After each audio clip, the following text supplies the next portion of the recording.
تبارك الذي نزل الفرقان على عبده ليكون للعالمين نذيرا۔ اسی طرح کسی نے بنگلور سے سوال کیے ہیں۔ سوال یہ ہے کہ مفتی صاحب، میرا ایک دوست ہے، بعض اوقات جب اس کو کھانسی آتی ہے تو بلغم کے ساتھ خون بھی نکلتا ہے، تو کیا اس سے وضو پر کچھ فرق پڑتا ہے یا نہیں؟ سوال کرنے والے محمد فاروق، بنگلور۔ دیکھیں بھائی، ماشاءاللہ آپ نے سوال بہت اچھا پوچھا ہے، اس کا جواب ذہن میں رکھیے۔ دیکھیں، کھانسی کے ساتھ بلغم آئے تو کوئی پریشان ہونے کی بات نہیں، وہ پاک ہوتا ہے۔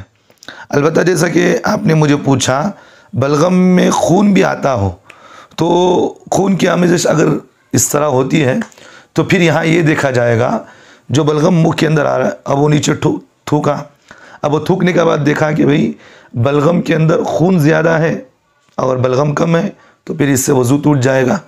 بات سمجھ میں آ رہی؟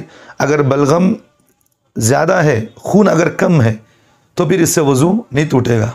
اگر بلغم اور خون دونوں برابر ہیں تو پھر احتیاط اسی میں ہے کہ وضو کر لیا جائے۔ تو بہرحال بھائی، مسئلہ آپ کو سمجھ میں آ گیا ہوگا۔